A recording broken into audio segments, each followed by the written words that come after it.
Hello friends, ವೀಣಾಸ್ ಕಿಚನ್ಗೆ ಸ್ವಾಗತ. ನಾನಿವತ್ತು ಅತ್ಯಂತ ಆರೋಗ್ಯಕರವಾದಂತಹ ಒಂದು ಹಾಗೂ ದಿಢೀರಾಗಿ ಮಾಡುವಂತಹ ಒಂದು ಟೀ ಟೈಮ್ ಸ್ನ್ಯಾಕ್ಸ್ ರೆಸಿಪಿಯೊಂದಿಗೆ ಬಂದಿದ್ದೇನೆ. ಅದೇನಪ್ಪ ಅಂದರೆ ಕುಟ್ಟ ಅವಲಕ್ಕಿ. ಬೇಗನೆ ಸಹ ಮಾಡ್ಕೋಬೋದು ಮತ್ತು ಟೀ ಮತ್ತು ಕಾಫಿ ಜೊತೆಗಂತೂ ತುಂಬಾ ಸೂಪರ್ ಆಗಿರುತ್ತೆ. ಕುಟ್ಟ ಅವಲಕ್ಕಿ ಮಾಡಲಿಕ್ಕೆ ಏನೇನು ಐಟಮ್ ಬೇಕು ಅಂತ ನೋಡ್ಕೊಂಬರೋಣ. ಇವಾಗ 3/4 ಬಟ್ಲಾಗೋಷ್ಟು ಮೀಡಿಯಮ್ ಅವಲಕ್ಕಿನ ತೊಗೊಂಡಿದ್ದೀನಿ. ಮತ್ತು ಒಂದು ಅರ್ಧ ಬಟ್ಲಾಗೋಷ್ಟು ಒಣ ಕೊಬ್ಬರಿ ಪುಡಿನ ತೊಗೊಂಡಿದ್ದೀನಿ. 1 ಚಮಚ ಆಗುವಷ್ಟು ಧನಿಯಾ ಬೀಜ, ಒಂದು ಚಮಚ ಆಗುವಷ್ಟು ಜೀರಿಗೆ, ರುಚಿಗೆ ತಕ್ಕಷ್ಟು ಉಪ್ಪು, ಒಂದು ಸ್ವಲ್ಪ ಹುಣಸೆ ಹಣ್ಣು ತೊಗೊಂಡಿದ್ದೀನಿ. ಮತ್ತು ಸ್ವಲ್ಪ ಪುಡಿ ಬೆಲ್ಲ ತೊಗೊಂಡಿದ್ದೀನಿ. ಮತ್ತು ಒಂದು 7-8 ಒಣಮೆಣಸಿನ್ಕಾಯಿನ ತೊಗೊಂಡಿದ್ದೀನಿ.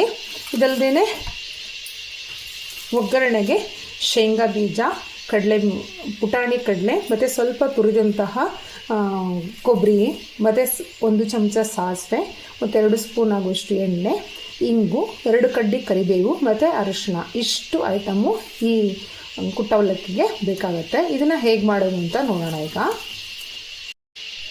ಮೊದಲಿಗೆ ಮಿಕ್ಸಿ ಜಾರ್ಗೆ ತಗೊಂಡಿರುವಂತಹ ಒಣಮೆಣಸಿನ್ಕಾಯಿನ ಹಾಕ್ಕೊಳ್ಳೋಣ. ಮತ್ತು ಹುಣಸೆ ಹಣ್ಣನ್ನು ಹಾಕ್ಕೊಳ್ಳೋಣ.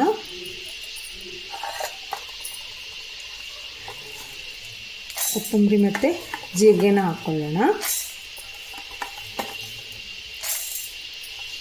ಇವಿಷ್ಟನ್ನು ಹಾಕ್ಕೊಂಡು ಒಂದು ರೌಂಡು ಮೆಣಸನ್ನ ಪುಡಿ ಮಾಡಿಕೊಂಡು ತೊಗೊಂಡ್ಬರೋಣ. ಮೆಣಸು ಮತ್ತು ಜೀರಿಗೆನ ಸ್ವಲ್ಪ ತರಿಯಾಗಿ ರುಬ್ಕೊಂಡಾಗಿದೆ. ಇವಾಗ ಈ ಅವಲಕ್ಕಿನ ಇದಕ್ಕೆ ಸೇರಿಸ್ಕೊಳ್ಳೋಣ. ಅವಲಕ್ಕಿನೂ ಸಹ ಸ್ವಲ್ಪ ತರಿಯಾಗಿ ಪುಡಿ ಮಾಡ್ಕೋಬೇಕು. ಮತ್ತು ರುಚಿಗೆ ತಕ್ಕಷ್ಟು ಉಪ್ಪನ್ನು ಸಹ ಇದಕ್ಕೆ ಹಾಕ್ಕೊಳ್ಳೋಣ. ಮತ್ತು ಸ್ವಲ್ಪ ಬೆಲ್ಲನೂ ಸಹ ಸೇರಿಸ್ಕೊಳ್ತಾ ಇದ್ದೀನಿ. ಮತ್ತು ಈ ಕೊಬ್ಬರಿನೂ ಸಹ, ಈ ಕಟ್ ಮಾಡಿದಂತಹ ಕೊಬ್ಬರಿನೂ ಸಹ ಇದಕ್ಕೆ ಸೇರಿಸ್ಕೊಳ್ತಾ ಇದ್ದೀನಿ. ಇದನ್ನು ತರಿಯಾಗಿ ರುಬ್ಕೊಳ್ಳೋಣ. ಅವಲಕ್ಕಿನ ಈ ಥರ ತರಿಯಾಗಿ ಪುಡಿ ಮಾಡ್ಕೊಂಡು ಬಂದಿದ್ದೀನಿ. ಇವಾಗ ಬಾಣಲಿಗೆ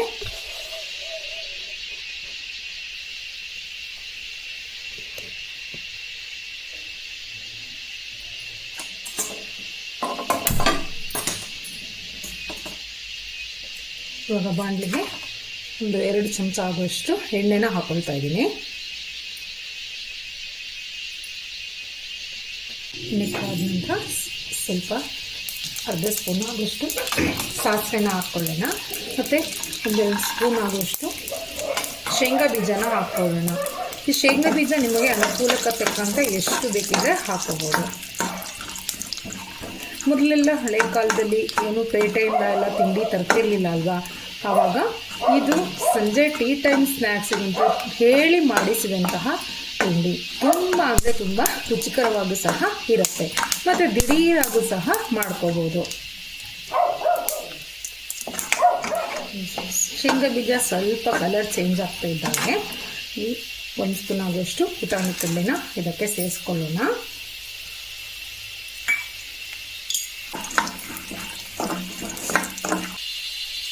ಮತ್ತು ಸ್ವಲ್ಪ ಹೆಚ್ಚಿಟ್ಕೊಂಡಂತಹ ಕೊಬ್ಬರಿನೂ ಸಹ ಇದಕ್ಕೆ ಸೇರಿಸ್ಕೊಳ್ಳೋಣ.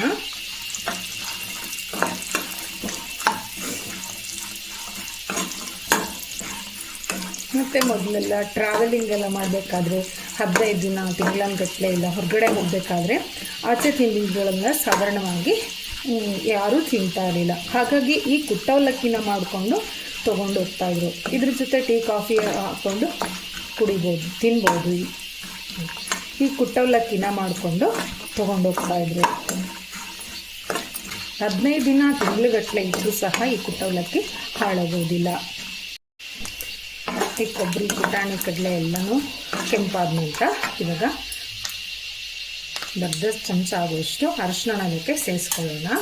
ಮತ್ತು ಜಾಸ್ತಿ ಪ್ರಮಾಣದಲ್ಲಿ ಹಿಂಗನ್ನ ಹಾಕ್ಕೊಳ್ಬೇಕಾಗುತ್ತೆ. ಇದು ಚೆನ್ನಾಗಿ ಪರಿಮಳವನ್ನು ಚೆನ್ನಾಗಿ ಕೊಡುತ್ತೆ. ಹಾಗಾಗಿ ಸ್ವಲ್ಪ ಜಾಸ್ತಿನ ಹಿಂಗೆ ಹಾಕ್ಕೊಳ್ಬೇಕಾಗುತ್ತೆ ಇದಕ್ಕೆ.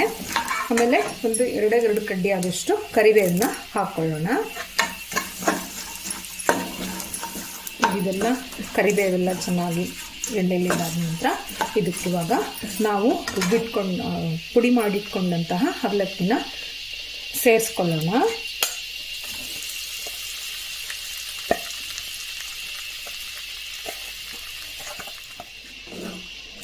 ಪುಡಿ ಮಾಡಿಟ್ಕೊಂಡಂತಹ ಅವಲಕ್ಕಿನ ಇದಕ್ಕೆ ಸೇರಿಸ್ಕೊಂಡು ಒಲೆನ ಆನಲ್ಲಿ ಇಟ್ಕೊಂಡೇ 1-2 ನಿಮಿಷ ಇದನ್ನು ಚೆನ್ನಾಗಿ ಫ್ರೈ ಮಾಡ್ಕೋಬೇಕು. ಜಾಸ್ತಿ ಹೊತ್ತೇನು ಇಟ್ಕೊಳ್ಳೋದೇನು ಬೇಕಾಗಿಲ್ಲ, ಬೇಗನೆ ಆಗುತ್ತೆ. 1-2 ನಿಮಿಷ ಹೀಗೆ ಬಿಸಿ ಮಾಡಿಕೊಂಡ್ರೆ ನಾವು ಹಾಕಿರುವಂತಹ ಮಸಾಲೆ ಎಲ್ಲನೂ ಇದಕ್ಕೆ ಇಟ್ಕೊಳ್ಳುತ್ತೆ. ಮತ್ತು ಹಿಂದಿನ ಕಾಲದೆಲ್ಲ ಹೊರಗಡೆ ಎಲ್ಲ ತಿಂಡಿ ತಿನ್ನೋದು, ಹೋಟೆಲ್ಗೆ ಹೋಗೋದು ಆ ಥರ ಎಲ್ಲ ಏನಿರಲಿಲ್ಲ ಅಲ್ವಾ. ಆವಾಗ ಟ್ರಾವೆಲಿಂಗ್ ಎಲ್ಲ ಮಾಡಬೇಕಾದ್ರೆ ಈ ಥರ ತುಂಬ ಅವಲಕ್ಕಿನ ಜಾಸ್ತಿ ಪುಟ್ಟ ಅವಲಕ್ಕಿನ ಜಾಸ್ತಿನ ಮಾಡಿಕೊಂಡು ಹಿಡ್ಕೊಂಡು ಹೋಗ್ತಾಯಿದ್ರು. ಇದನ್ನು ತಿಂಗಳಾಂಗಟ್ಲೆ ಇಟ್ಟರೂ ಸಹ ಹಾಳಾಗೋದಿಲ್ಲ. ಹಾಗಾಗಿ ಈ ಕುಟ್ಟವಲಕ್ಕಿನ ಮಾಡಿಕೊಂಡು ಟ್ರಾವೆಲಿಂಗಿಗೆ ತೊಗೊಂಡೋಗ್ತಾಯಿದ್ರು. 2 ನಿಮಿಷ ಹುರ್ಕೊಂಡಾಗಿದೆ. ಇವಾಗ ನಮ್ಮ ಕುಟ್ಟವಲಕ್ಕಿ ರೆಡಿಯಾಗಿದೆ. ಈ ವಿಡಿಯೋ ನಿಮಗೆ ಇಷ್ಟವಾದಲ್ಲಿ ಲೈಕ್ ಮಾಡಿ, ಶೇರ್ ಮಾಡಿ ಹಾಗೂ ನನ್ನ ಚಾನಲನ್ನು ಸಬ್ಸ್ಕ್ರೈಬ್ ಆಗಿ. Thank you.